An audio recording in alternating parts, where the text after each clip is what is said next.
মুসলমানের সন্তানের জিনার ব্যভিচারের কথা শুনলে আপনি পাগল হয়ে যাবেন। এত অল্প বয়সী সন্তান এত বেশি যদি গুনাহ করে ফেলে, মাত্র 16 বছরের ছেলে যদি এত নারী, এত উলঙ্গ ছবি রাতভর যদি এভাবে দিনের পর দিন উলঙ্গ ছবি দেখে, নর্তকী দেখে, জিনা ব্যভিচারের দৃশ্য দেখে, ও বাঁচবে কেমনে? ও বাঁচবে কিভাবে? ও টিকবে কিভাবে? আগামীর সমাজ বাঁচবে কেমনে? কিতাবের মধ্যে কথা স্পষ্ট আছে, কোন সমাজে, কোন মহল্লায় জিনা, ব্যভিচার, পরকিয়া, নারীর সাথে অশ্লীলতা যদি বেড়ে যায়, আল্লাহর কসম ওই সমাজে প্রথম যে ক্ষতি হয়, মানুষের ঘরের স্ত্রী, সন্তান, মেয়ে কেউ তখন আর নিরাপদ থাকে না। তখন মানুষের মধ্যে, ওই সমাজ মহল্লার মধ্যে পবিত্র নারী পরবর্তী একটা সময়ে পবিত্র চরিত্রবতী কুমারী এবং সতী সাধ্বী নারী মুশকিল হয়ে যায়। আর 2 নাম্বার হলো, আল্লাহর কসম আমার কাছে কিতাব আছে, রূহ কি বিমারিয়া और उनका इलाज কিতাবের মধ্যে আছে, ওই মহল্লায়, ওই সমাজে, ওই জনপদে আল্লাহর আযাব দুর্ভিক্ষ আকারে নেমে আসে।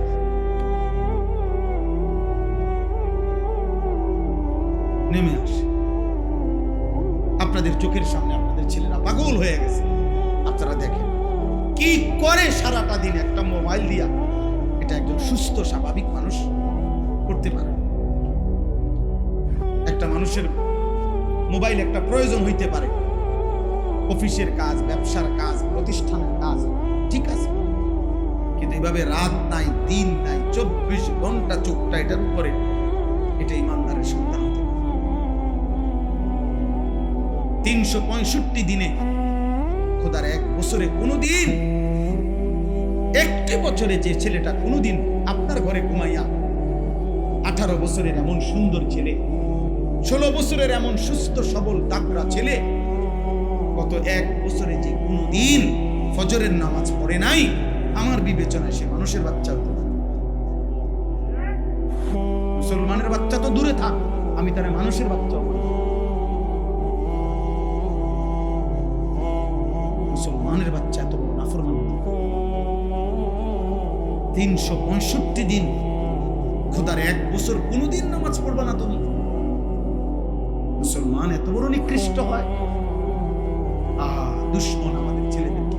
ছেলেরা, বাপ তোমরা জানো না বাবা, হায় বেঈমান প্রতিনিয়ত মুসলমান হত্যা করে জমিন লাল করছে, আর তোমার মতো অপদার্থরে বেঈমান বলছে তোর কাজ হলো সকাল থেকে সন্ধ্যা পর্যন্ত কমপক্ষে 10,000 বার তোর চুল এটারে শুধু ফিরানো, এই হলো তোর কাম।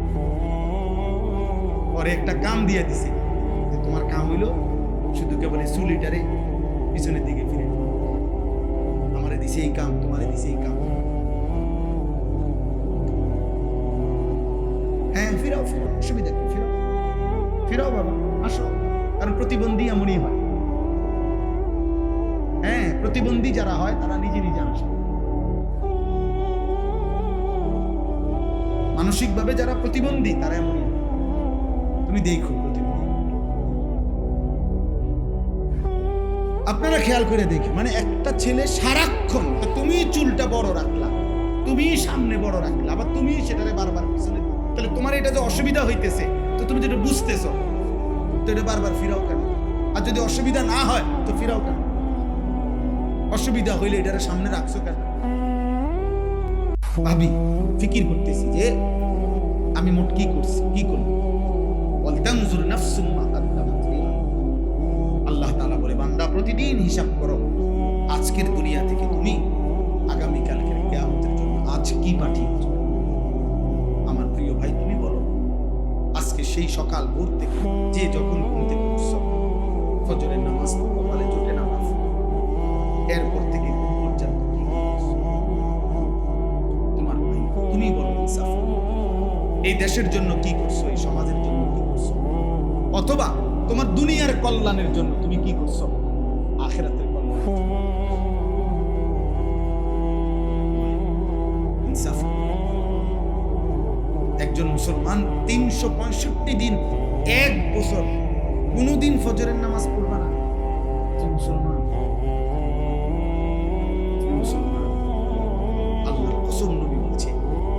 ইয়াশহাদুহুমা মুনাফিকুন। নবীজি বলছে এশার নামাজ এবং ফজরের নামাজ যে পড়ে না, রব্বে কাবার কসম, নবী বলছে সে মুনাফিক। মুনাফিক মুনাফিক বেটা, মুনাফিক মুনাফিক বেটা, মুনাফিক। বুখারী মুসলিমের হাদিস, নবী বলছে ইন্না আসকালা সালাতিন আলাল মুনাফিকিন সালাতুল ইশা ওয়া সালাতুল ফজর ওয়ালাউ ইয়ালামুনা মা ফীহিমা লাআতাউহুমা ওয়ালাউ হাববান। নবীজি বলেন যারা যারা মুনাফিক তাদের জন্য সর্বদা দুইটি নামাজ মসজিদে জামাতে আদায় করা সবচেয়ে কঠিন। একটা হলো এশার নামাজ, একটা হলো ফজর। আসকাল আসকাল, সবচেয়ে ভারী। এবং নবীজি বলেন হায় উম্মত, এশার নামাজ আর ফজরের নামাজ আল্লাহর কি পরিমাণ রহমত বর্ষিত হয় যদি বুঝতা, তাহলে যার পাও নাই সে প্রয়োজনে কনুই এবং হাঁটু দিয়া হামাগুড়ি, বাচ্চা হাঁটবার আগে যেরকম কনুই এবং পাও দিয়া ভর দিয়া যেমনি যেমনি আজ্ঞায়, এটা কি কয় হামাগুড়ি বলে বাংলা ভাষায়, এরকম।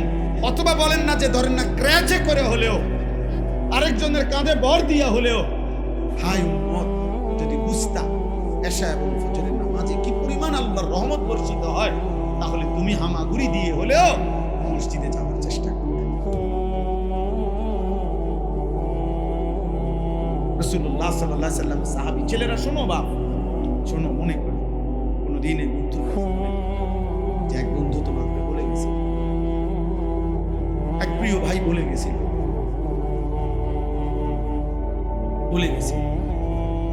রাসূলুল্লাহ সাল্লাল্লাহু আলাইহি ওয়াসাল্লাম কি পরিমাণ গুসা হইলেন, যিনি রাহমাতুল লিল আলামিন, দয়ার মায়ার সাগর যিনি, তিনি বলছেন আমার যে উম্মত 5 ওয়াক্ত নামাজে যত্নবান হইলা না, নবী বলছে গুসা করে মনে রাখিস না ফরমান হাসরের ময়দানে তুই ফেরাউনের সাথে দাঁড়াবি, কারুনের সাথে দাঁড়াবি, হামানের সাথে দাঁড়াবি, উবাই ইবনে খালাফ আরবের কুরাইশদের সবচেয়ে নিকৃষ্ট কাফের বেঈমান, তার সাথে দাঁড়াবি। এখন বলেন একটা ছেলে বলো, একজন বাবা বলেন আপনার ছেলে তো আপনারই ছেলে, এই ছেলেগুলো তো নর্থ বেঙ্গলের না, এগুলো উত্তরবঙ্গের ছেলে, এগুলো চিটাগাং থেকে আসছে এখানে, আপনাদেরই ছেলে, আশপাশের সন্তান আপনাদের। আমি দাঁড় করাই, আমার দায়িত্ব দেন, আমি দাঁড় করাই বেনামাজি। বেনামাজি নাফরমানের চেহারা দেখলে তো বোঝা যায়, এই অসভ্যের চেহারা দেখলে তো বোঝা যায় রস কোষ নাই, দয়া মায়া নাই, অহংকারের চেহারা দেখলে প্রত্যেক বেনামাজি অহংকার। কোরআনের আয়াতে স্পষ্ট, যার কপালে সেজদা নাই ও বেয়াদব, ও যদি শুদ্ধ কথার আব্বাও হয় ও বেয়াদব, ও অহংকার। অহংকার। আল্লাহ তাআলা ইবলিসকে বলছে, ইবলিস সেজদা করলা না, ফামা ইয়াকুনু লাকা আন তাতাকাব্বারা ফিহা। কোরআন শরীফ আল্লাহ বলছে এত বড় অহংকার করা আমার সামনে ঠিক হলো। ইবলিসকে ফখরুজ, আতে বের হ শয়তান, যা, ফাইন্নাকা রাজিম। আজকে থেকে সেজদা দিলি না নাফরমান, আজকে থেকে তুই অভিশপ্ত, যা। ইবলিসকে বিতাড়িত করা হয়েছে কোন দিন? সেজদা করে নাই যে, কথা বলে না, কোন দিন? ওয়া ইন্না আলাইকা লানাতা ইলা ইয়াউমিদ্দিন। আল্লাহ ইবলিস আজকে থেকে নিয়ে কিয়ামত দিবস পর্যন্ত তোর উপরে আমি আল্লাহ লানত লানত লানত, যার কপালে সেজদা নাই তোর উপরে আল্লাহর লানত লানত। কেন সেজদা দিবি না নাফরমান? এত বড় মালিককে সেজদা না দেখে কি মেম্বার মনে করছো? এটা চেয়ারম্যান মনে করছো? মাকবুরি দেখা, এত বড় মালিক, এত বড় রব, এত বড় আল্লাহ, 24 ঘন্টা যিনি গোটা কায়নাত দিয়ে আমারে তোমারে লালন পালন করে, এমন মালিককে সেজদা না দেয় কেন? এত বড় গাদ্দার মানুষের বাচ্চা হয় কেন? যদি একটা আসার মারে ফেরেশতা, আল্লাহ চাইলে পারে না? কথা বলে না কেন? পূর্ববর্তী জাতির নাফরমান অবাধ্যদেরকে আল্লাহ ধ্বংস করে না? তো তোমার যদি একটা টানা চক্ক না দেয়, একজন ফেরেশতা এশার নামাজ না পড়ে যে বাতের থালা লইয়া বসছো, জিব্রাইল এসে যদি একটা গারসাই একটা চপ্পনা মারে, ঘটনা কি? কেন বসলি খানা? কি হবে? একটা লাথি দিলে আফ্রিকার জঙ্গলে গিয়ে জিব্রাইল ফেরেশতার এক হাত দিয়ে, বাম হাতের তালু দিয়ে জিব্রাইল ফেরেশতা মাটির নিচে হাত দিয়ে আলগি দিছে। লূত আলাইহিস সালামের কওমের পুরা জাতি, তাদের ঘর বাড়ি, বাচ্চা কাচ্চা, তাদের কুকুর বিড়াল গরু ছাগল সব কিছু নিয়া সাতবক মাটি আসমান উঠে এলেছে। প্রথম আসমানের কাছে নিচে। আমার কাছে স্পষ্ট কিতাব আছে, আদ-দা ওয়াদ-দাওয়া, ইবনুল কাইয়িম রাহমাতুল্লাহ কিতাবে আছে, প্রথম আসমানের ফেরেশতারা লূত আলাইহিস সালামের কওমের গরু ছাগল ভেড়া কুকুর বিড়ালের ভ্যা ভ্যা এই আওয়াজ পর্যন্ত শুনতে। এরপর উল্টাই আসার দিছে, একটা আসার দিছে, এক আসারে সাতবক জমিনের মাটি নিচে চলে গেছে, নিচের মাটি উপরে চলে আসছে, উপরে দিয়ে আল্লাহ তাআলা পাথরের বৃষ্টি বর্ষণ করে ওই জাতিকে নিশ্চিত। সেই আল্লাহ আছে তো, সেই জিব্রাইল আছে তো, আগের শক্তি আছে তো, তার সাথে আমার থেকে মাথা নোয়াইয়া মনে করো আমারে আড়াল কইরা, হুজুরে আড়াল কইরা, তোমার আব্বারে পাশ কাইটটা তুমি বাচ্চা গেলা, তো তোমার আব্বাই নি বিচার করবো আসলে মাঠে। কথা বলেন না কেন? ইমাম সাহেব হুজুরে নি বিচার করবে, তো যিনি বিচার করবে ওনার থেকে আড়াল করবা কেমনে? কথা বলেন না? ওমা তাকুনু ফি শা'নিন ওমা তাতলু মিনহু মিন কুরআনিন ওয়ালা তা'মালুনা মিন আমালিন। রব্বুল আলামিন বলে, বান্দা তুমি যেই অবস্থায় থাকো না কেন, সুখে কিংবা দুঃখে, রাতে কিংবা দিনে, আলোতে কিংবা অন্ধকারে, একাকী কিংবা সবার মাঝে, আড়ালে কিংবা প্রকাশ্যে, গোপনে কিংবা সবার মাঝে, রব্বুল আলামিন বলেন যেখানেই থাকো না কেন বান্দা, ওমা তাতলু মিনহু মিন কুরআনিন, আমার কোরআন থেকে তুমি যেটুকুই পড়ো না কেন বান্দা, ওয়ালা তা'মালুনা মিন আমালিন, আল্লাহ বলে বান্দা তুমি যখন যেই আমলই করো না কেন, ইল্লা কুন্না আলাইকুম শুহুদান ইদ তুফিদুনা ফি, আল্লাহ বলে যখন তা করতে থাকো, ভালো কিংবা মন্দ, হক কিংবা বাতিল, হালাল কিংবা হারাম, আমি আল্লাহ তোমার সামনেই থাকি বান্দা, সামনে। ইল্লা কুন্না আলাইকুম শুহুদা, শাহেদ, আমি আছি সামনে, শুহুদ আমি উপস্থিত আছি, আমি দেখছি বান্দা। আল্লাহকে আড়াল করা সম্ভব? বলে না আল্লাহকে আড়াল করা সম্ভব? ওমা ইয়াযুবু আর রাব্বিকা মিন মিসকালি যাররাহ, আল্লাহ রাব্বুল আলামিন বলেন ফিল আরদি ওয়ালা ফিস সামা, সাতবক জমিনের নিচে কিংবা সাত আসমানের ঊর্ধ্বে এক জাররা পরিমাণ কিছুও তুমি তোমার রব থেকে গোপন করতে পারবে না। সম্ভব? কথা বলেন না? তাই চলেন রাত গভীরে এক বিন্দু হইল ভাবে, 1 ঘন্টায় পুরো ইসলাম বুঝাই দেওয়া না। তারগীব ও তারহিব, ওয়াজের মূল মাকসাদ, ওয়াজের মূল মাকসাদ এই দুইটাই, আত-তারগীব ও তারহিব, অর্থাৎ জান্নাতের জন্য আশাবাদী করা, জাহান্নামের ভয় তৈরি, জান্নাতের জন্য উৎসাহিত করা আর জাহান্নামের প্রতি ভয় তৈরি, মানে গুনাহের প্রতি ভয় তৈরি করা, ইবাদতের প্রতি আগ্রহ তৈরি। নয়তো এখানে তো আর আমাদের দাঁড় করাই আমি নামাজ পড়াইতাম না, বুঝেন নাই আমার কথাটা? আমি শুধু উৎসাহিত করতে পারি, আমি শুধু ভয় প্রদর্শন করতে পারি যে না পড়লে আযাব হবে, পড়লে নেকি, পড়লে নেকি, জান্নাত হবে, আল্লাহর সন্তুষ্টি মিলবে, আল্লাহর দিদার মিলবে। আল্লাহ তাআলা বলবেন ফেরেশতাদেরকে, আমার জান্নাতি বান্দারে জিজ্ঞেস করো ওর আর কিছু লাগবে কিনা। ফেরেশতারা বলবে, হে জান্নাতি আল্লাহর বান্দা, কিছু লাগবে আর তোমাদের? তারা বলবে, হায়, যা চেয়েছি তাও তো পেয়েছি, যা চাই নাই এর মতো কোটি কোটি জিনিস আল্লাহ তাআলা এখানে রাখছেন। আর কি চাইব, আর বলার কিছু নেই। আল্লাহ তাআলা বলবেন, ফেরেশতারা বলবেন, আল্লাহ আপনার জান্নাতি বান্দা তো আর কিছুই চাচ্ছে না, ওর তো আর কিছু লাগবে না। আল্লাহ তাআলা বলবেন, না, ওয়ালাদাইনা মাজিদ, আমার কাছে তো আরো আছে। ফেরেশতারা বলবে, তাহলে এবার কি দিবেন মওলা? আল্লাহ বলেন, ফেরেশতারা আমার 70,000 নূরের পর্দা সরিয়ে দাও, আমার বান্দা এবার জান্নাতে আমার এই সচক্ষে ইলা রাব্বিহা নাযিরা, ওইবার আমাকে দেখবে।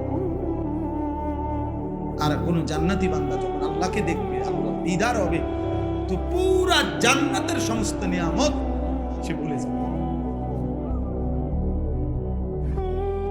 ভুলে যাবে, ভুলে যাবে। এই জন্য ছেলেরা এমন সুন্দর জীবন নষ্ট আর ফিরবা না, আর কোন রাত আর আসে না। এই মনে করেন 27 সেপ্টেম্বর 2025 রোজ শনিবার, এই শিরোনাম পৃথিবীতে আর কোনদিন। আগামী সপ্তাহে শনিবার আসবে, কিন্তু সেটা 27 তারিখ। আগামী বছর 27 সেপ্টেম্বর হবে, কিন্তু সেটা 25 সাল না, 26 সাল। বুঝেন না? এই শিরোনাম আর হবে কোনোদিন? কথা বলেন না কেন? আর আসবে এই রাত, আর এই রাত আর ফিরবে না। এই আশার নামাজ আর কোনোদিন মিলবে না, এই ফজরের নামাজ আর কোনোদিন মিলবে না রে নওজোয়ান, আর কোনোদিন। কিতাবের মধ্যে আছে, আমরা নিজে পড়ছি, সৈয়দ আবুল হাসান আলী নদভী রাহমাতুল্লাহর কিতাব আস-সিরাতুন নববিয়্যা। ওই কিতাবে আমরা পড়ছি, নবীজি শেষ রবিউল আউয়াল মাসে সোমবার দিন, নবীজি যেদিন ইন্তেকাল করছেন, সেদিন নবীজি শেষবারের মতো নবীর সাহাবাদেরকে, উম্মতকে, খোদার কসম, ফজরের নামাজে পুরা মসজিদ ভরা, নবীজি শেষবারের মতো তাকায় তাকায় ফজরের নামাজে দেখছেন। সমস্ত সাহাবারা মসজিদে তখন পূর্ণ ছিল। সোমবার দিন ফজরের নামাজে নবীজি সাহাবাদেরকে পূর্ণ দেখে মুচকি হাসি দিছেন। আর হযরত আয়েশাকে বলছেন, নবীজির স্ত্রীর বুকে মাথা রাখা অবস্থায় ছিলেন, বলছেন, আয়েশা, আমার 23 বছরের মেহনত সার্থক। আয়েশা, এমন একটা সুন্দর দৃশ্য দেখার জন্য আমি তায়েফের ময়দানে অঝরে রক্ত ঝরাইছি, আমি পেটে 2টা পাথর ভাঙছি ক্ষুধার কষ্টে, আমি রাতের পর রাত আমার উম্মতের জন্য চোখের পানি ফেলে কেঁদেছি, উহুদের দান শহীদ করার দেহ নিয়ে রক্তাক্ত হয়ে বেহুশ হয়ে আমি ঘন্টার পর ঘন্টা পড়েছিলাম। আয়েশা, স্বপ্ন ছিল আমার উম্মত শতভাগ নামাজ পড়বে। আজ আমি ফজরের নামাজ আমার উম্মত, আমার সাহাবা শতভাগ মসজিদে দেখছি, আমি খুশি। আমার 23 বছরের রক্ত সার্থক, আমার চোখের পানিও সার্থক, আমার পাথর বাঁধা ক্ষুধার কষ্ট সার্থক। এরপরে ক্ষুধার কসম, প্রিয় ছেলেরা, যদি মানুষের বাচ্চা হও, মুসলমানের বাচ্চা হও, যদি আখিরি নবী মুহাম্মদ সাল্লাল্লাহু আলাইহি সাল্লামের উম্মত হও, যদি পবিত্র কোনো মায়ের দুধ পান করে থাকো, যদি ইসলামের এক ফোঁটা রক্ত বুকে থাকে, তাইলে মনে রাখো, নবীজি তখন শেষবারের মতো খুশি হইয়া ফজরের নামাজে দেখা, এরপরে আল্লাহ নবী 2 হাত তুলে বলছে, আল্লাহুম্মা রাফিকাল আ'লা, এই মাওলা, এবার আমি আপনার কাছেই যেতে চাই, আমার আর কোনো সমস্যা নাই, আর কোনো পেরেশানি নাই, আমার উম্মতকে আমি শতভাগ নামাজের জামাতে দেখছি আল্লাহ, অতএব আমি এখন আপনার কাছে ফিরতে, আপনি বন্ধুর কাছে ফিরে যেতে আমার আর কোনো আপত্তি নাই। কসম খোদার, সেই দিন সোমবার আল্লাহ নবী সাল্লাল্লাহু আলাইহি সাল্লাম দ্বীপ প্রহরের সূর্য পশ্চিম দিকে হেলবার আগেই, মানে জোহরের ওয়াক্ত হওয়ার আগেই রাসূল পাক সাল্লাল্লাহু আলাইহি সাল্লাম ইন্তেকাল করেছেন।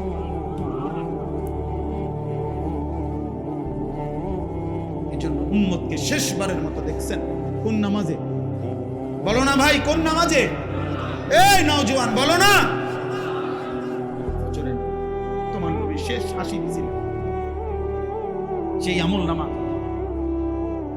হাসরের ময়দানে আমল নামা সুপারিশের জন্য যাবে, যে কাগজপত্র লাগবে না, সুপারিশ মানে মামুর বাড়ি, হাউজে কাউসারের পানির জন্য যাবেন, যে কোনো কাগজপত্র লাগবে না। কথা বলে না কেন? হ্যাঁ, আমল নামা দেখাইতে হবে না? তো নবী সাল্লাল্লাহু আলাইহি সাল্লাম তিনি তো আমলনামা দেখবেন। ওয়াজিনা বিকা আলা হাউলাই শাহীদা, সূরা নিসার মধ্যে আছে। আল্লাহ বলছে, বন্ধু আপনাকে সামনে দাঁড় করাবো, আপনার সামনে আপনার উম্মতের আমলনামা খোলা হবে, আপনি দেখবেন। হাদিসে আছে নবীজি সাল্লাল্লাহু আলাইহি সাল্লামকে কিয়ামতের দিন ফুলসিরাতের সামনে আল্লাহ তাআলা বন্ধুকে দাঁড় করাবেন। বন্ধু আপনি এখানে দাঁড়ান আর তাকায় দেখেন আপনার ইমানদার উম্মত এখন পার হবে, আপনি দাঁড়ায় দেখেন। আমার কাছে কিতাব আছে, আরবি কিতাব, ওইখানে লেখা আছে নবীজি তখন চোখের পানি ফেলবেন আর কাঁদবেন আর বলবেন, ইয়া রব্বি সাল্লিম সাল্লিম, ইয়া রব্বি সাল্লিম সাল্লিম। এই মাওলা, আমার একটা একটা উম্মত যেন নিরাপদে পার হয়ে যেতে পারে, পরে যেন গুনাহ না আটকায়, আমি মাফ করে দেব। এইভাবে নবী কাঁদবেন। তো সেই নবী যখন আমলনামা দেখবেন, তখন দেখবেন আনিসুর রহমান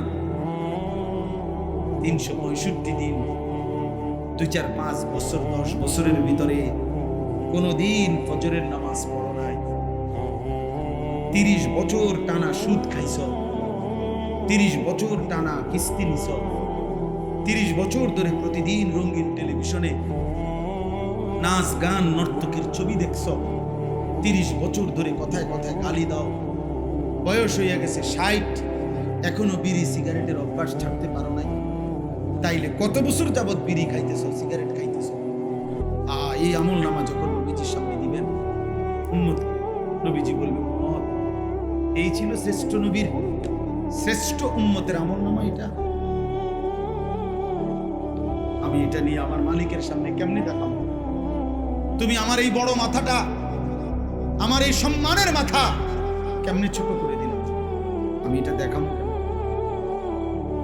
একজন বাবা যদি 12 বছর বিদেশ কইরা আইসা বাবার সমস্ত টাকাটা যদি ঢাকা শহরে ছেলেটা পড়ে, আজকে 12 বছর বাপে যদি টাকা দেয়, 12 বছর পরে যদি চূড়ান্ত শেষ পরীক্ষায় সার্টিফিকেট আসছে যে ছেলেটা ফেল, তাইলে ওই বাপ কি পরিমাণ কাঁদবে আর বলবে, হায় বাপ, আমার 12 বছরের রক্ত পানি করা টাকা তোমারে দিছি, বিনিময়ে এই ফলাফল। নবীজি সাল্লাল্লাহু আলাইহি সাল্লাম বলবে, উম্মত আমার 23 বছরের রক্তের বিনিময়ে, চোখের পানির বিনিময়ে এই আমল, এই আমল। একটা ছেলে হইল না, একজন। আমি ফেরিওয়ালা মানুষ, একজনের জন্যই ভাব, একজনই হোক, একজন একজন। আল্লাহ আমাদেরকে তৌফিক দান করেন, আল্লাহ আমাদেরকে তৌফিক দান। আমি যে আয়াতখানা পড়ছি, এই আয়াতের এই শেষ কথাগুলো বলি। সূরা কালাম 29 নম্বর পারা 6টা ছোট্ট ছোট্ট আয়াত পড়ছি। এই আর 5-7 মিনিটের মধ্যে শেষ। আপনারা শুধু খেয়াল করেন, আমাদের নবী সাল্লাল্লাহু আলাইহি সাল্লাম যখন মক্কায় ইসলাম প্রচার শুরু করছেন, তো মক্কার কুরাইশরা প্রতিদিন নবীজিকে গালি দিত, মন্দ বলত, শারীরিকভাবে জুলুম করত, আবার মুখে গালি দিত। নাউজুবিল্লাহ। নবীজিকে কখনো বলতো মুহাম্মদ একজন গণক, কাহেন, কখনো বলতো মুহাম্মদ সাহের, জাদুকর। নাউজুবিল্লাহ। কখনো বলতো মুহাম্মদ আবলাহ, বোকা, নির্বোধ। কখনো বলতো মুহাম্মদ শায়ের, মুহাম্মদ একজন কবি। নাউজুবিল্লাহ। কখনো বলতো মুহাম্মদ কাজ্জাব, একজন মিথ্যাবাদী। নাউজুবিল্লাহ। কখনো বলতো মুহাম্মদ মজনুন, পাগল। এভাবে গালি দিত, গালি দিত। এই তখন যেই গালিগুলো নবীজিকে দিত মক্কার কুরাইশরা, কাফের বেঈমানরা, তন্মধ্যে সবচেয়ে মুহাম্মদ একজন পাগল। নাউজুবিল্লাহ। মুহাম্মদ একজন পাগল। এই কথাইটার জবাব দেওয়ার জন্য আল্লাহ তাআলা সূরা কালামের শুরুতে আল্লাহ 2টা কসম করে আল্লাহ বলছেন, নুন ওয়াল কালাম। নুন একটি অক্ষর যেটা কোরআনের মুজিজা, আর ওয়াল কালাম আল্লাহ তাআলা বলেন, বন্ধু যেই কলম দিয়ে আমি আল্লাহ আমার গোটা সৃষ্টি জগতের তাকদীর লেখাইছি লৌহে মাহফুজে, এই কলমের কসম। ওয়া মা ইয়াসতুরুন, এবং আমার সৃষ্টির যত তাকদীর যত কথা যত সিদ্ধান্ত আমি আল্লাহ লেখাইছি, এই সমস্ত কথার তাকদীরের সমস্ত বাক্যের শব্দের কসম, দুইটা কসম। আল্লাহ বলছে কলমের কসম, যে কলম দিয়ে আমি তাকদীর লেখাইছি, তাকদীরের সমস্ত লেখার কসম যা আমি আমার সৃষ্টির জন্য সিদ্ধান্ত নিয়েছি। আল্লাহ বলেন এই দুইটা কসম করে বলছি বন্ধু, আপনি ঘাবড়াবেন না বন্ধু। মা আনতা বিনি'মাতি রাব্বিকা বিমাজনুন। বন্ধু আমি আল্লাহ কসম করে বলছি, আপনার উপরে আমার 24 ঘন্টা আপনার উপরে আমার নিয়ামত, আপনার উপরে আমার রহমত বর্ষিত হয়। এমন প্রিয় বন্ধু, ভালোবাসার এমন আপনজন, আপনি পাগল নন। মা আনতা বিনি'মাতি রাব্বিকা বিমাজনুন। না রে বন্ধু না, বেঈমান ভুল বলছে বন্ধু, আপনি ঘাবড়াবেন না। আমি রব্বুল আলামিন আপনাকে সার্টিফিকেট দিলাম বন্ধু, আমি আল্লাহ কসম করে বলছি বন্ধু, আপনি মোটেই পাগল নন। কেন পাগল হবে? যার উপরে 24 ঘন্টা আমার নিয়ামত, আমার রহমত বর্ষিত হয়, আপনি কেন পাগল হবেন? এবার যেন নবীজি আল্লাহকে বলতেছেন, রব্বুল আলামিন তাহলে এই বেঈমান কাফেররা আমারে তো পাগল বলে রে মওলা, ওরা আমারে হাঁটতে চলতে পাগল বলে কেন তাই রে? আল্লাহ তাআলা সাথে সাথে জবাব দিবেন, ওয়া ইন্না লাকা লা আজরান গায়রা মামনুন। ঘাবড়াবেন না বন্ধু, মন খারাপ করবেন না। আপনি আপনার কথা বলে যান, আপনার দাওয়াত, আপনার তালিম, আপনার মেহনত, আপনার ফিকির, আপনার চেষ্টা আপনি করে যান। আর প্রতিটা গালি, প্রতিটা জুলুম, প্রতিটা নির্যাতন, প্রতিটা অত্যাচারের বিনিময়ে আমি আল্লাহ আপনাকে ওয়াদা দিলাম, আপনাকে আমি হিসাব ছাড়া অগণিত পুরস্কার দিতে থাকব।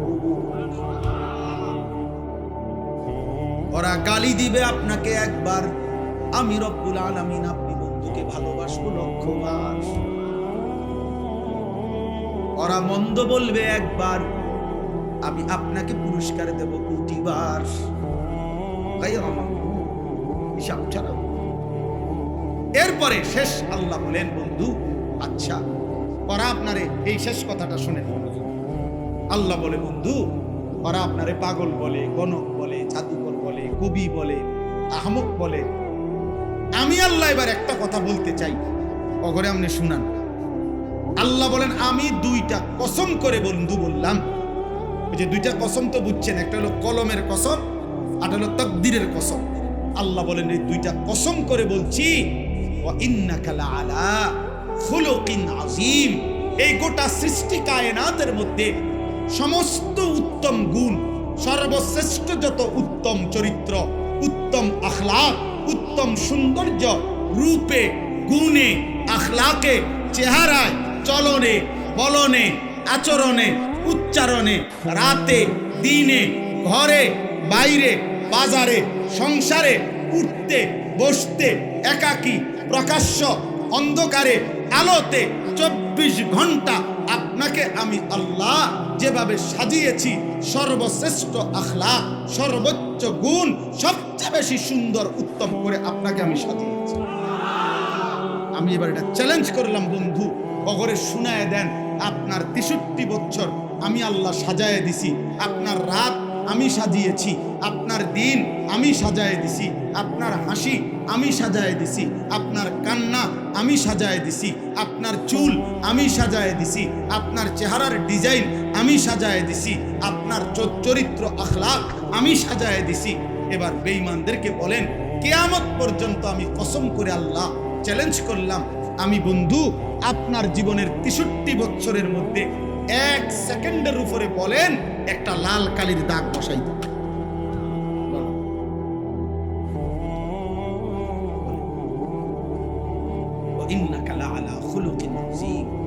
আপনাকে আমি সর্বশ্রেষ্ঠ সর্বোত্তম চরিত্রে আখলাকে আমি আল্লাহ সৃষ্টি করেছি।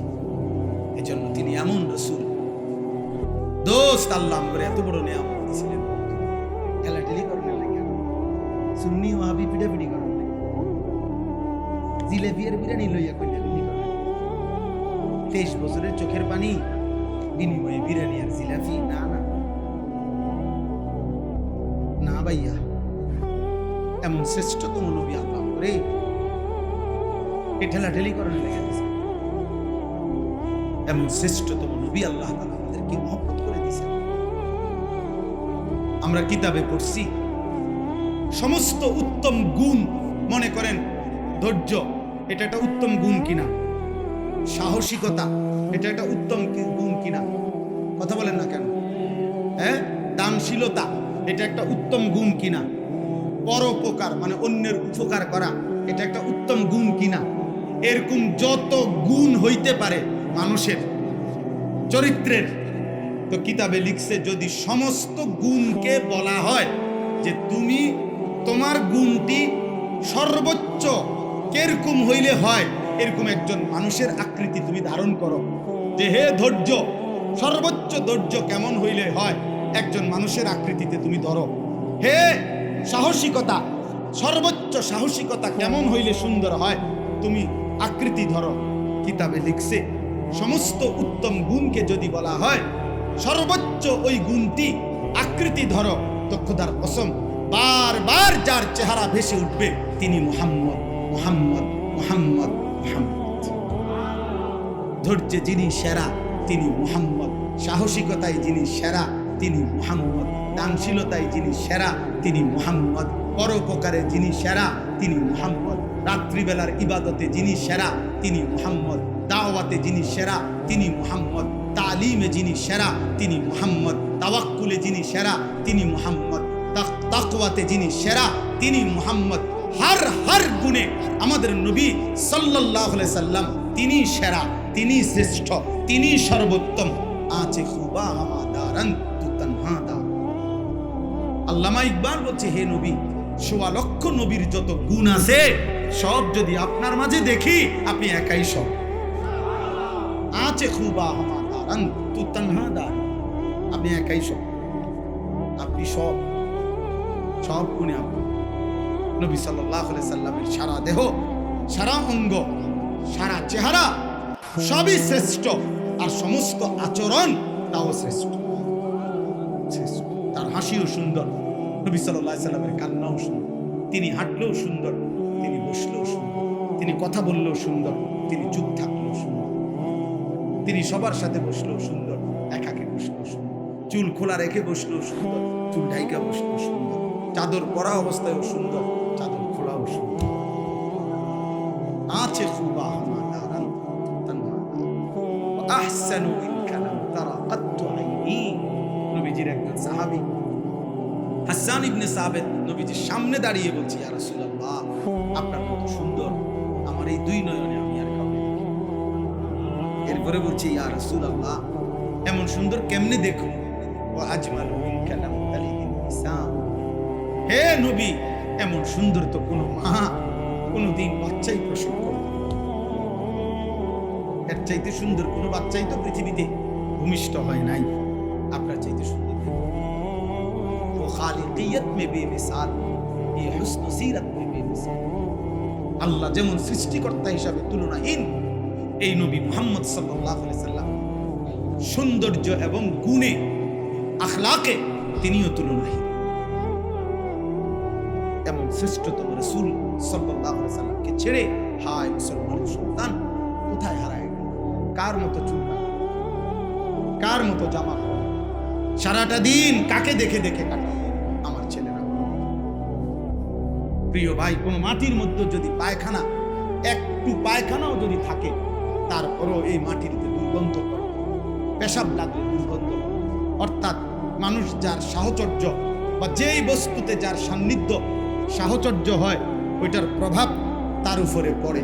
এই জন্য এক বিন্দু পায়খানাও মাটিটারে দুর্গন্ধ বানায়, পেশাব প্যান্ট পাজামা জামাটাকে দুর্গন্ধ বানায় দেয়।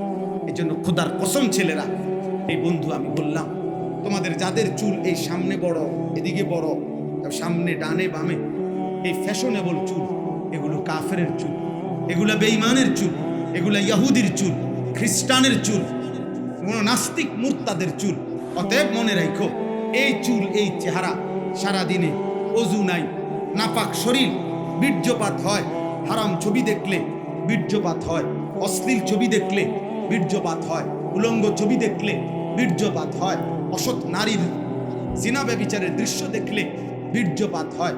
তাহলে এই হারাম দেহ শরীরটাকে নাফাক করে ফেললাম, এই চুল চেহারায় যার মতো সাজলা গুজলা, আল্লাহর কসম তোমার আখলাকও ওই বেঈমানের মতোই হবে। এটাই স্বাভাবিক, এটাই স্বাভাবিক, এটাই স্বাভাবিক। চুল রাখছো বেঈমানের মতো, আখলাক হবে বাইজিদ বুস্তামির মতো। ভূতে গিলাইছে, আপনারে ভূতে গিলাইছে।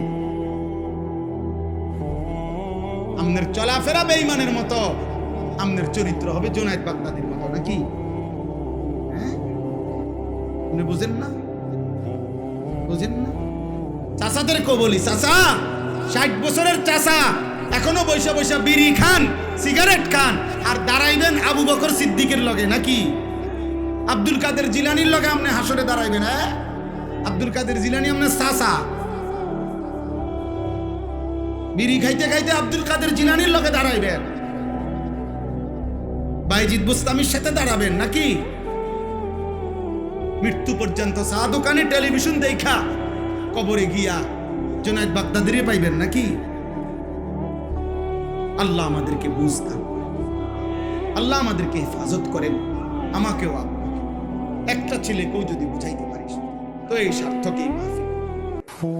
একটা ছেলে হলো, এটা বুঝো ভাইয়া, এই চুল চেহারা, এই লেবাস পোশাক, সারাদিনে তোমাদের যাদের শরীর নাফাক থাকে, পেশাব করে যারা ঢিলা কোনো টয়লেট পেপার ব্যবহার করো না, পানি ব্যবহার করো, দোস্ত তুমি নাফাক, অপবিত্র। আর অপবিত্র হলো মুশরিকের সিফাত। খোদার কসম, কোরআন শরীফ আল্লাহ বলেছে ইন্নামাল মুশরিকুনা নাজাস।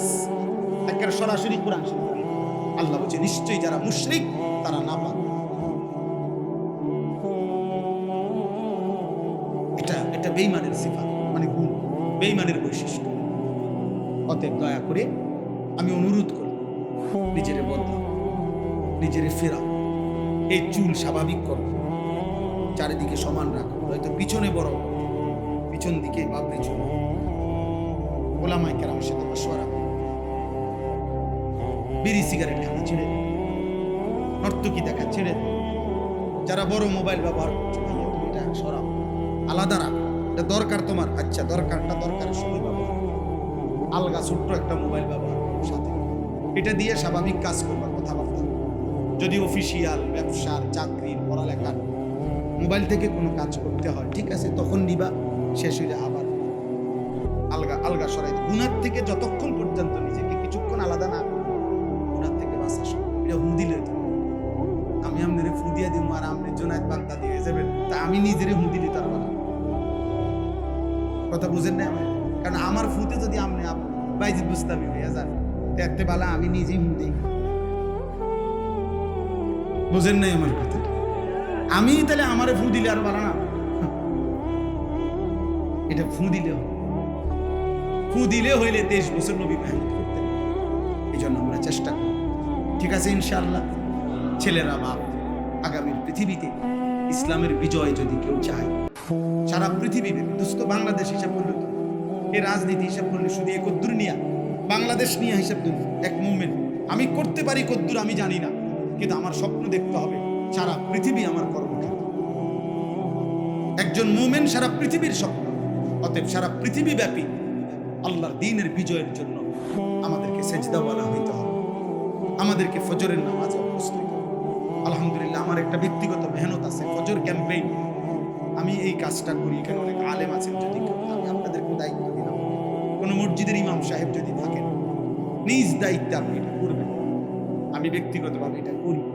ফজর ক্যাম্পেইন মানে ফজরের নামাজের জন্য প্রচারণ, অর্থাৎ আপনি আপনার মহল্লার একটা দুইটা ছেলেকে মহব্বতের সাথে বলবেন যে ভাইয়া চলো তুমিও ফজর করবা, আর তুমি তোমার একজন বন্ধুকে টার্গেট করে ফজরের জন্য এটারে ফজর ক্যাম্পেইন।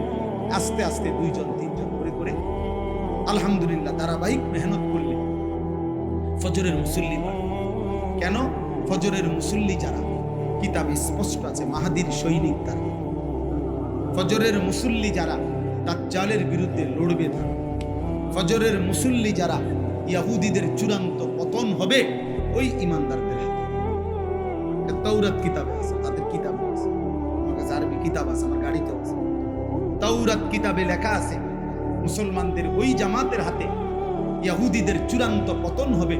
মুসলমানের যেই জামাত জুমা এবং আল্লাযীনা কানু ফি সালাতিল ফজরি কা সালাতিল জুমআ, যাদের জুমা এবং ফজর বরাবর। আমাদের জুমা এবং ফজর বরাবর বলে না, মানে আমরা বরাবর, বুঝেন নাই? আমরা যতজন জুমা পড়ে এতজন ফজর পড়ে বরাবর 50, 4 ভাগের 1 ভাগ। তাহলে আমাদের বিজয় এখন নেই, এখন অনেক।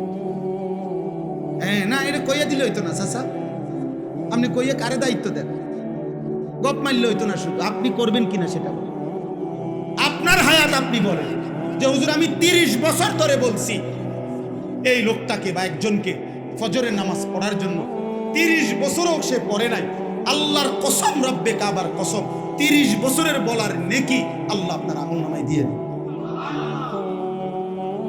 গেল গপ মারলে হইতো না, সাধুয়ানে বসে বসে আবার যেখানে যার হ্যাঁ হয়তো সমাজটা তো শেষ, তো এখন সমাজ আলগি দিবে, ঠিক করবে কি? আপনি করবেন, আমি করব, সবাই মিলে করব। কেউ 10 জনকে বলবে, কেউ 10,000কে বলবে, কেউ একজনকে বলবে, কেউ নিজেকে বলবে, অসুবিধা কি? কথা বোঝেন নাই?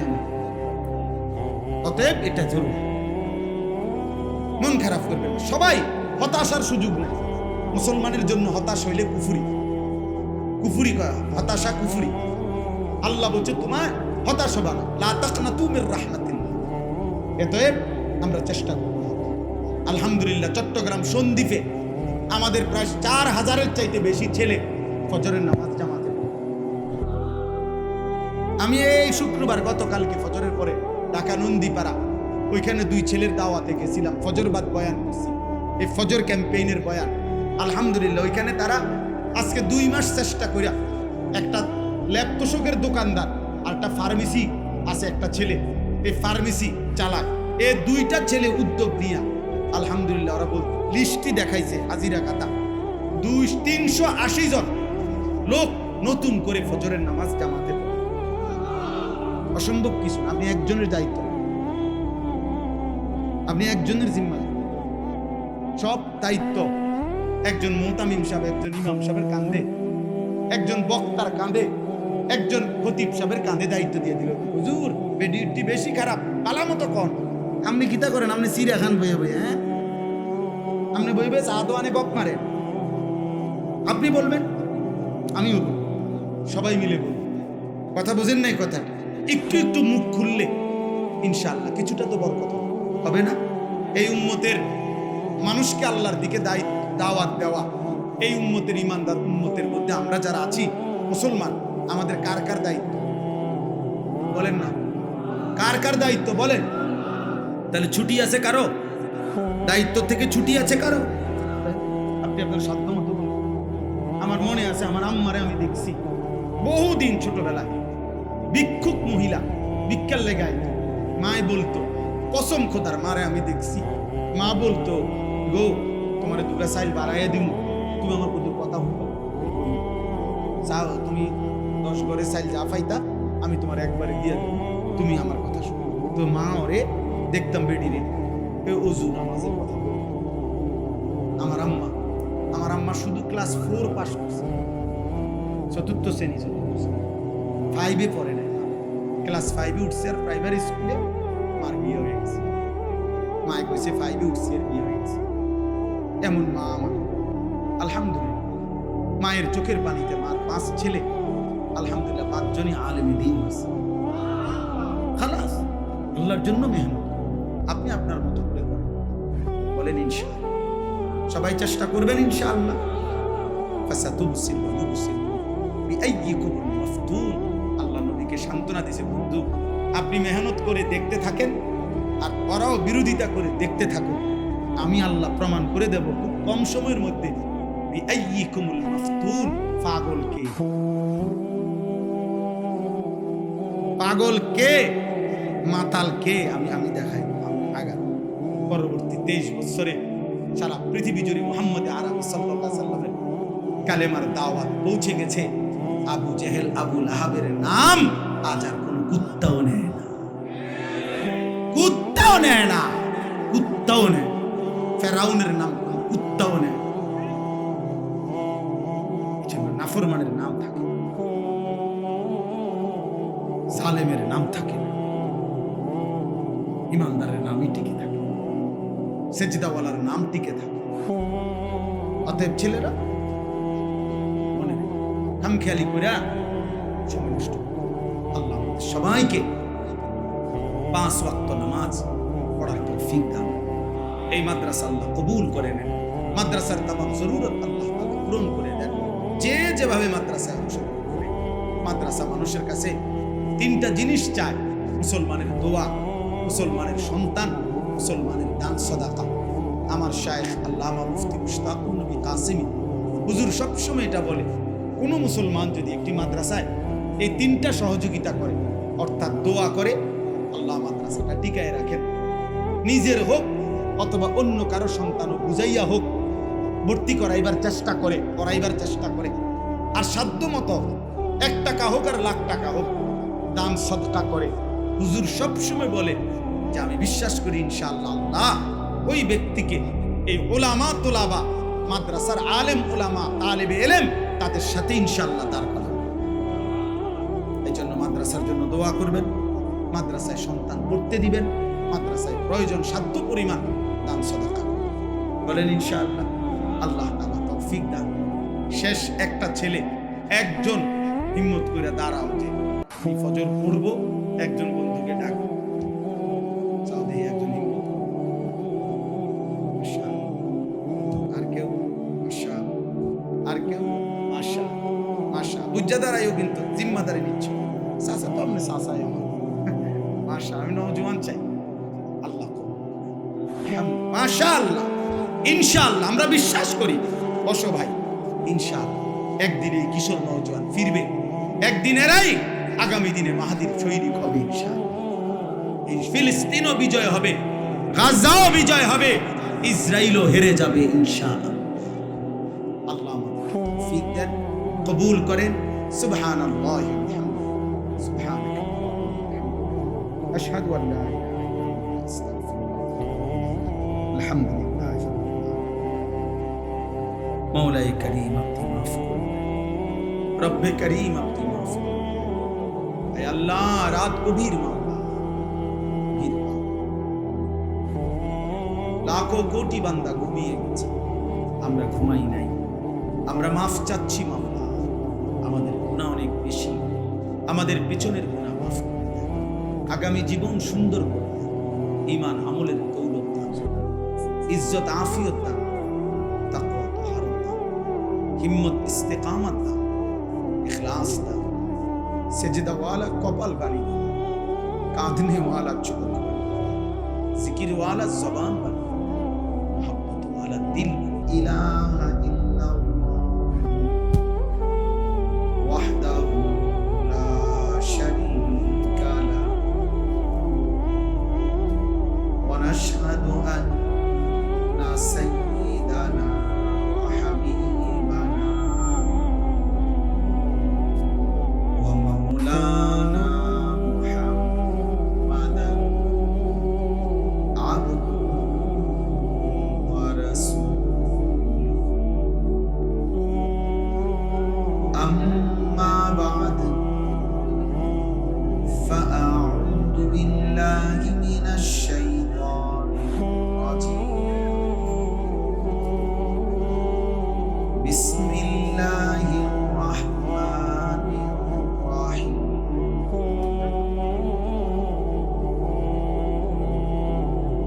নুন ওয়াল কলামি ওয়া মা ইয়াসতুরুন।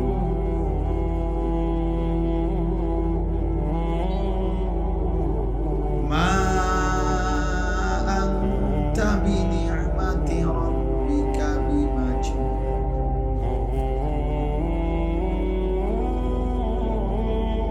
ওয়া ইন্না লাকা লাআজরান গায়রা মামনুন।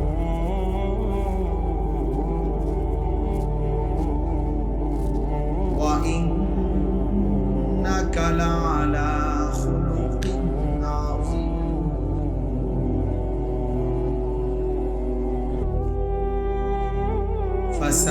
يبصر ويبصر بأيكم المفتون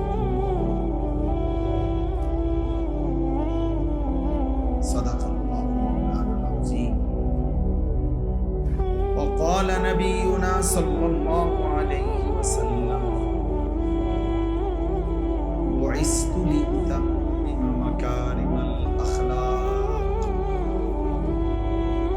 اللهم صل على محمد وعلى آل محمد كما صليت على إبراهيم وعلى آل إبراهيم إنك حميد مجيد. اللهم بارك على محمد وعلى آل محمد كما باركت على إبراهيم وعلى آل إبراهيم إنك حميد مجيد. سبحانك لا علم لنا إلا ما علمتنا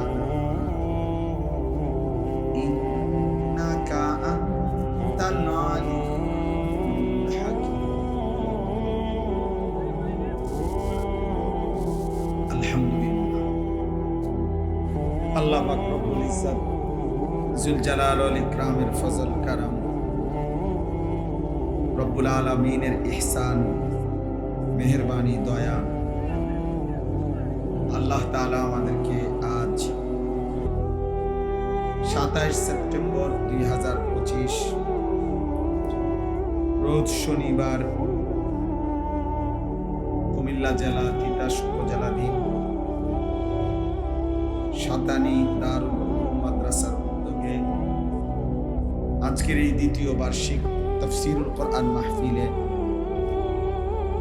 আল্লাহ তাআলাই আমাদেরকে আসবার বসবার আল্লাহর জন্যই জমা হওয়ার তৌফিক দান করেছেন। এজন্য সকলেই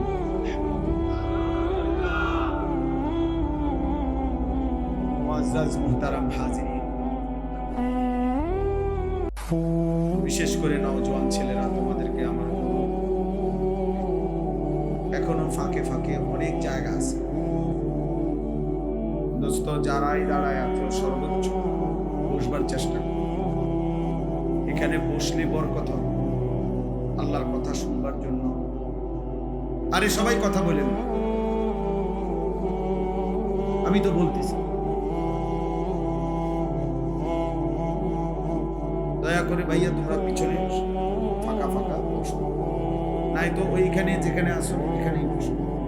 রাস্তা ধইলে রাস্তায় বসো, জুতার উপরে দরকার হলে বল দিয়ে তারপরে হলেও বসো। বসলে বরকত না, আমি বললাম বসো।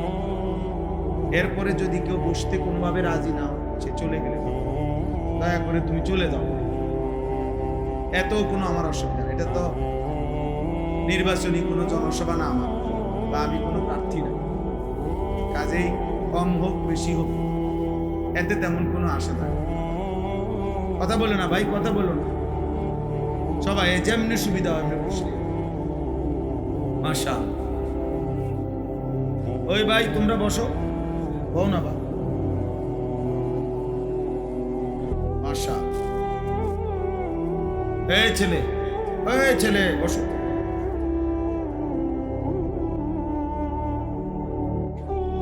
দ্বিতীয় কথা হলো, সবাই মিলে যত জনের হাতে মোবাইল আছে সব মোবাইল বন্ধ করে দিতে।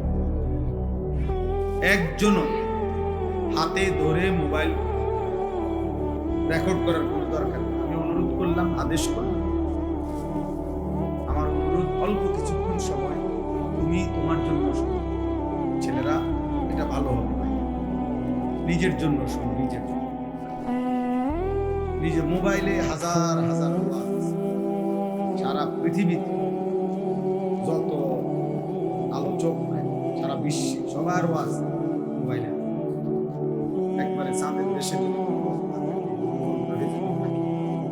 সৌরজগতে যদি থাকে আফ্রিকার জঙ্গলে যদি থাকে, হিমালয় পর্বতে যদি থাকে, ওনার ওয়াজও আছে। তাহলে মোবাইলে অভাব নেই, কিন্তু বাস্তবতা হলো আমাদের কলিজা, আমাদের নিজের জীবনের জন্য কিছু নেওয়া উচিত। আমার জন্য আমি কি নেব? তো আগার মেয়েরা নিহি বান্দা না আপনা। ভারতীয় উপমহাদেশের বিশ্ববিখ্যাত একজন বুজুর্গ ছিলেন সৈয়দ আবুল হাসান আলী নদভী রাহিমাহুল্লাহ। তিনি এটা বলতেন যে, হে আল্লাহর বান্দা, তুমি যদি আমার কোনো উপকারে নাই লাগো, দেশ সমাজ জাতি ঠিক আছে, কমপক্ষে নিজের জন্য তো হও, নিজের ভালো, নিজের কল্যাণ, নিজের ভালো মন্দ এটুকু তো বুঝো, এতটুকু করো যে নিজের ভালো করো, নিজের কল্যাণ করো। তাইলে আসলে কোরআনুল কারীমের মধ্যে আল্লাহ তাআলা ইরশাদ করেছেন, ইয়া আইয়ুহাল্লাযীনা আমানু আলাইকুম আনফুসাকুম, হে ঈমানদারগণ, তোমরা সকলেই নিজেকে মজবুত ভাবে ধরো। নিজেকে মজবুত ভাবে ধরো মানে নিজেকে গড়ো, নিজেকে গড়ে তো, সাজিয়ে তো। ঈমান, ইসলাম, আখিরাতের ফিকিরে করণীয় কি, বর্জনীয় কি, আমার জন্য আল্লাহ তাআলার হুকুম কি, নিষেধ কি, এটা শুনে বুঝে আমল করে নিজেকে গড়ে।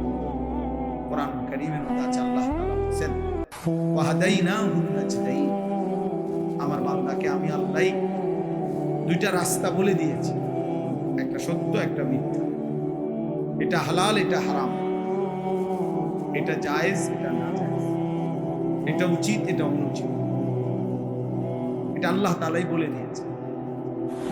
তাহলে সেই আলোকে কমপক্ষে নিজেকে হাতে মোবাইল ধরে রাখবে, সত্য কথা। ছেলেরা, ভাইয়া, কথাটা আমার লঙ্ঘন করো।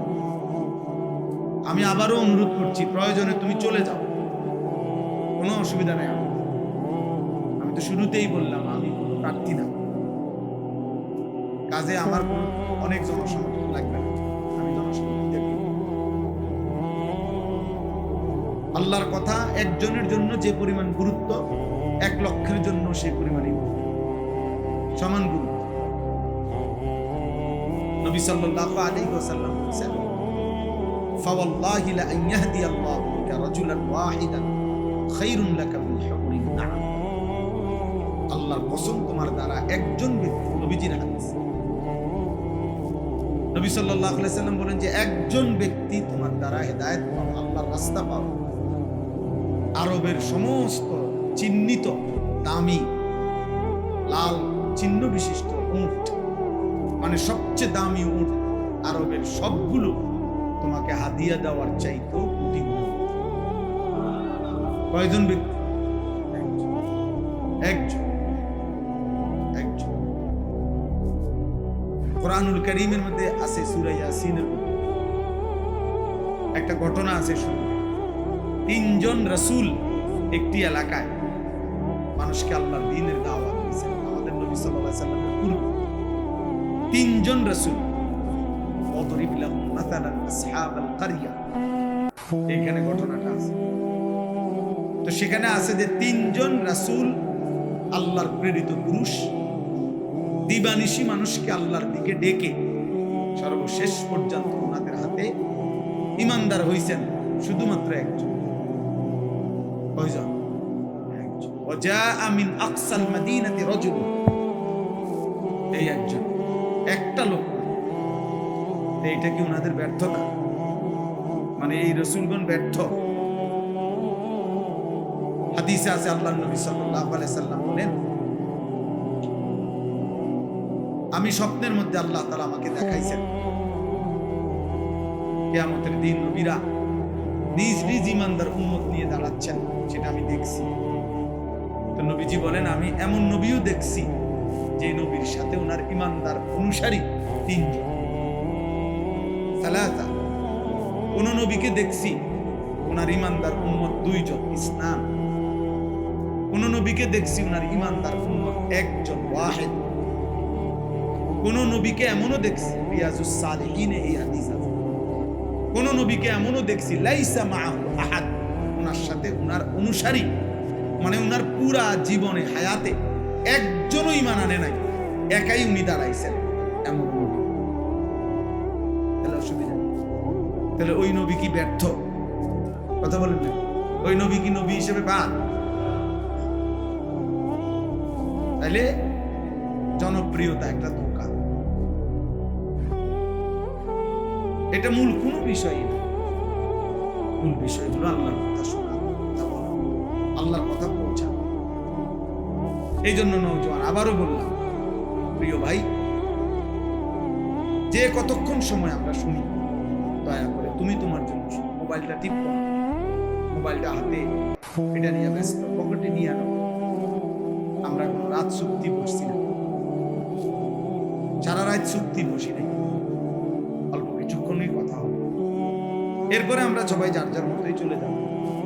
এই জন্য এই সামান্য সময় মহব্বত করে আন্তরিকতার সাথে মনোযোগ দিয়ে আল্লাহর কথা শুনলে, এটা নিয়ম পরীক্ষিত কথা, কোরআনে বারবার আল্লাহ তাআলা বলছে, বান্দা আমার কথা মনোযোগ দিয়ে শুনো। আল্লাহ তাআলা বলছে ফাসতামিউ লাহু ওয়া আনসিতু, আমার কোরআন যখন পড়া হয় মনোযোগ দিয়ে শোনো এবং চুপ থাকো। আল্লাহ বলছে বান্দা চুপ থাকো, আমার কোরআন পড়া হচ্ছে, আমার কথা বলা হচ্ছে, আমার কথা বলা হচ্ছে।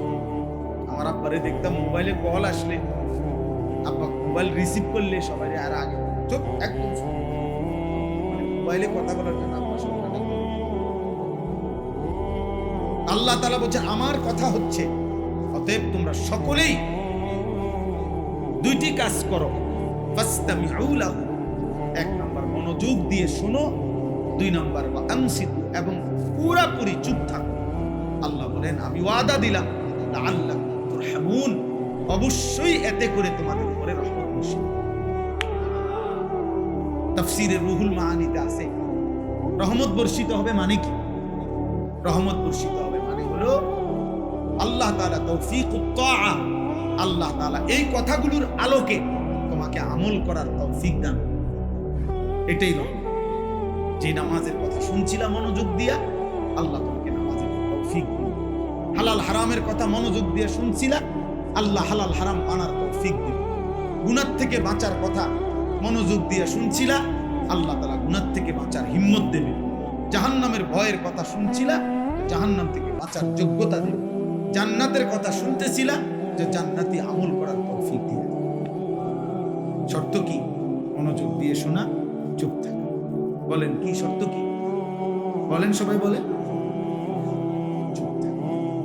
কোরআনুল কারীমের মধ্যে আছে মুসা আলাইহিস সালাম, আল্লাহ তাআলা ওনাকে বলছে, মুসা নবী, যে হে মুসা, তুর পাহাড়ে আমি তোমারে কৌশল করে আনছি, আমি আনছি তোমারে।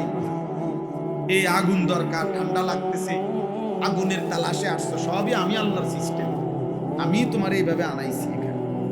ওয়া আনাখতারতুকা, আমি তোমাকে বাছাই করেছি। এবার আল্লাহ নিজে বলতেছেন ফাসতামি' লিমা ইউহা, মুসা এখন আমি যা বলবো, ওয়াহি করব, আমি আল্লাহ যা বলবো, ফাসতামি', তুমি মনোযোগ দিয়ে শোনো। কাকে বলছেন? বলেন না কাকে বলছেন? মুসা, মুসা মনোযোগ দিয়ে শোনো। কোরআনুল কারীমের মধ্যে আছে আল্লাহ তাআলা বলেন ফাবাশশির ইবাদ আল্লাযীনা ইসতামিউনাল কাওলা ফায়াত্তাবিউনা আহসানা উলাইকা আল্লাযীনা হাদাহুমুল্লাহ ওয়া উলাইকা হুমুল মুফলিহুন। আযীমুশ শান আয়াত। আল্লাহ বলেন হে নবী, আমার ওই অল্প কয়েকটা বাচ্চা ছেলের আওয়াজ শোনা, ছোট ছোট বাচ্চা, সবাই সবাই কথা বলেন, আপনারা কথা বলেন। কেউ একজন, যে কোনো একজন, কেউ জিম্মাদারি নিয়ে, কোনো বড় ভাই ছেলে বাবা বুঝের হইলে তুমি গিয়ে দেখো থামানো যায় কি। সবাই কথা বলা দরকার, সবাই বুদ্ধি দিলে ক্ষতি হয়। এমনিতে পৃথিবীতে সবচেয়ে বেশি বুদ্ধিজীবী বাংলাদেশে, সারা পৃথিবী চালাইবার মতো যে পরিমাণ বুদ্ধিজীবী দরকার, আলহামদুলিল্লাহ আমাদের বাংলাদেশে সাত ওখানে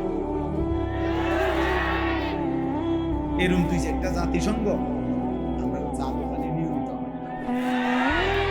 আল্লাহ ক্ষুদ্র খনি, বুদ্ধিজীবীর বিড়ির ধোঁয়ার সাথে শুধু বুদ্ধি উঠে। নিয়ামত বাংলাদেশ।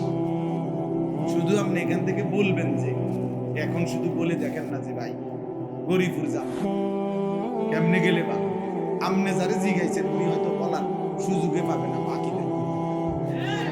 আরে এদিকে আসেন মিয়া, হিতের কিতা জিগা আঙ্গালে কাঙ্গালে কি জানে না, আমার কাছে আসেন। ডেইলি আমি গরিপুর যাই, আমি না বুদ্ধি দিব এই শেষ, মানে বেচারা আর গরিপুর যাও না। এখানে আপনার বুদ্ধিতে শুয়ে লাইতে, এই জন্য বুদ্ধি কম দিলে। আমি একবার আমার মাদ্রাসায় মাহফিল করাইছিলাম, তো বাইরে প্যান্ডেল করছি, বৃষ্টি হয়েছে। বৃষ্টি হওয়ার কারণে মাদ্রাসার ভিতরে নামাজের জায়গা আছে, ওইখানে নিয়ে আসছি। শেষে আপনার এই পরিমাণ বুদ্ধি দিতেছে মানে আমারে, শেষে আমি দুঃখে নিজে মাইকে গিয়া বলছি আপনাদের কাছে বিনীত অনুরোধ, আলহামদুলিল্লাহ যে পরিমাণ বুদ্ধি জমা হয়েছে এগুলো আমি সেটিং করতে অনেক সময় লাগবে, আপাতত আজকের জন্য আল্লাহর ওয়াস্তে আর বুদ্ধি দিয়ে ঘোষণা দিয়ে থামাইছি। তাইলে বাপ বলতেছিলাম, আল্লাহ তাআলা বলেন, আমি যে কথাটা বলছিলাম, আল্লাহ তাআলা বলেন, হে নবী আপনি আমার ওই বান্দাদেরকে জান্নাতের সুসংবাদ দিয়ে দেন, ফাবাশশির, জান্নাতের সুসংবাদ দিয়ে দেন তাদেরকে যারা ইয়াস্তামিউনাল কাওলা, যারা মনোযোগ দিয়ে কথা শুনে, ফায়াত্তাবিউনা আহসানা, অতঃপর সর্বোত্তম কথা কোরআন সুন্নাহর অনুসরণ করে। আল্লাহ বলেন প্রথমত মনোযোগ দিয়ে শুনে এরপরে আমল করে আপনি তাদেরকে জান্নাতের সুসংবাদ দিয়ে। তো আল্লাহকে যদি আপনি প্রশ্ন করেন, আল্লাহ আপনি মনোযোগ দিয়ে শুনলেই, অনুসরণ শুরু করলেই আপনি জান্নাত দিয়ে দিবেন?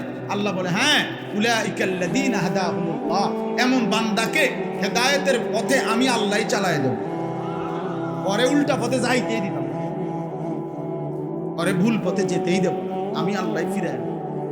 আল্লাহু ইয়াজতাবি ইলাইহি মান ইয়াশা ওয়া ইয়াহদি ইলাইহি মান ইউনীব। কোরআনুল কারীমে আল্লাহ বলছে, আমি যাকে পছন্দ করি, ইচ্ছে করি, আমি আমার অসংখ্য বান্দাকে টেনে ডাইরেক্ট টাইনা আমি আমার দিকে নিয়ে আসি, আমার দিকে। আল্লাহু ইয়াজতাবি, জাযব, জাযব মানে টেনে আনা, আসমানি আকর্ষণ। আমি যাকে চাই তাকে আমি টেনে নিয়ে আসি, সরাসরি টেনে নিয়ে আসি। আমার উস্তাদ ছিলেন হযরত মাওলানা এরশাদুল্লাহ রাহমাতুল্লাহি আলাইহি, আমার সেই প্রিয় উস্তাদ মারা গেছেন। জোহরের নামাজ মসজিদে পড়ছে, মসজিদে বসে বসে তাসবিহ পড়তেছিলেন, এই অবস্থায় ঘুরে পড়ছে, ওই অবস্থাতে ইন্তেকাল করছে। আমার এমন একজন প্রিয় উস্তাদ ছিলেন, নোয়াখালী লক্ষ্মীপুর তুমচর মাদ্রাসা।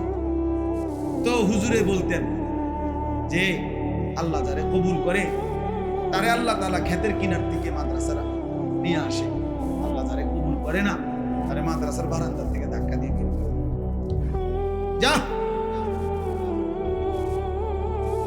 যা।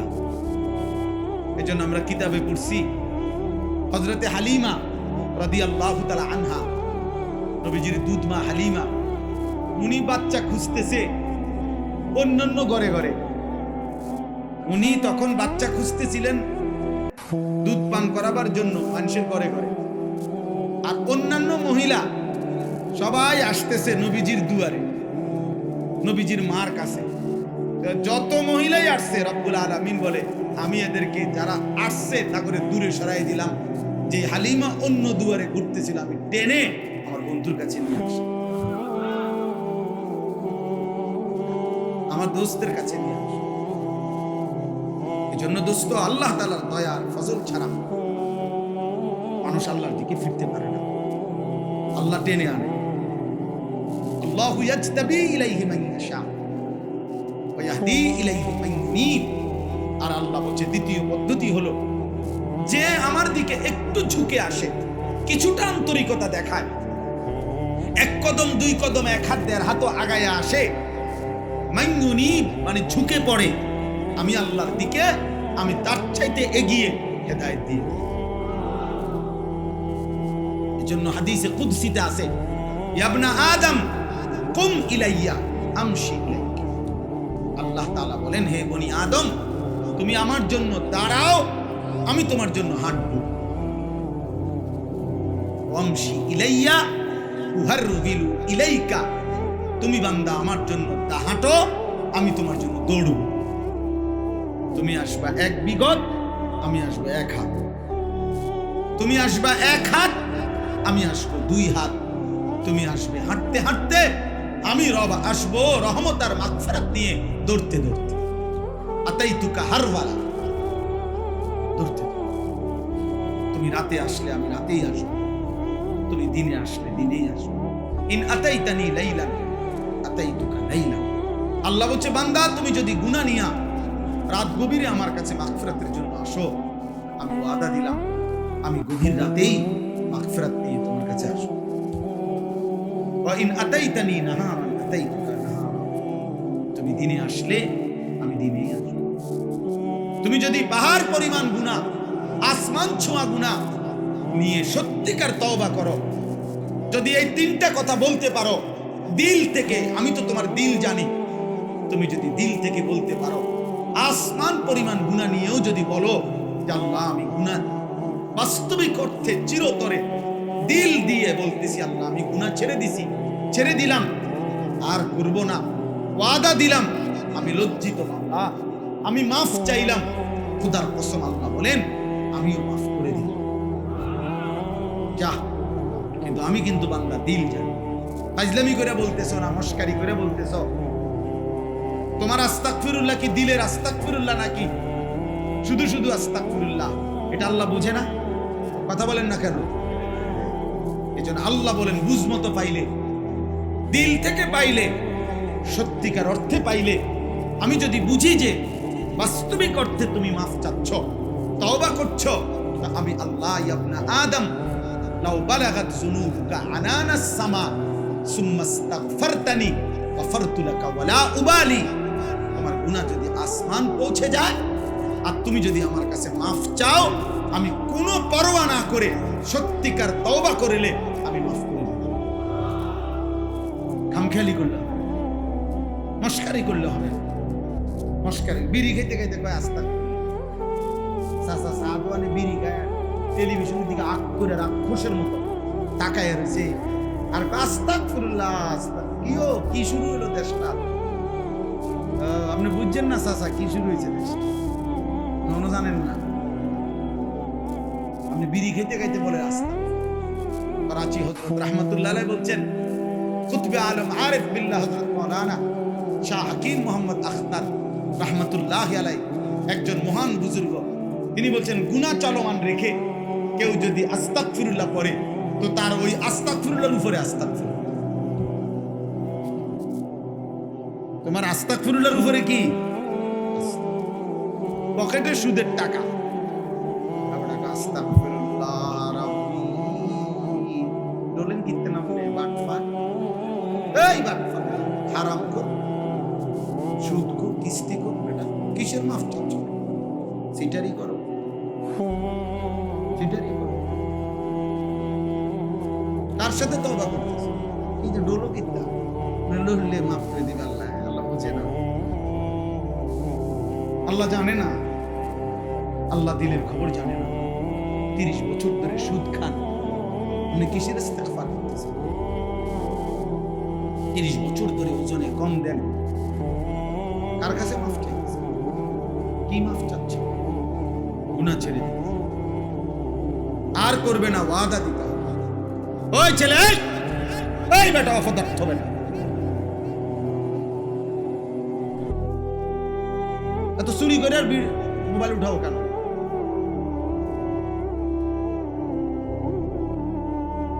ফালতু টাকা।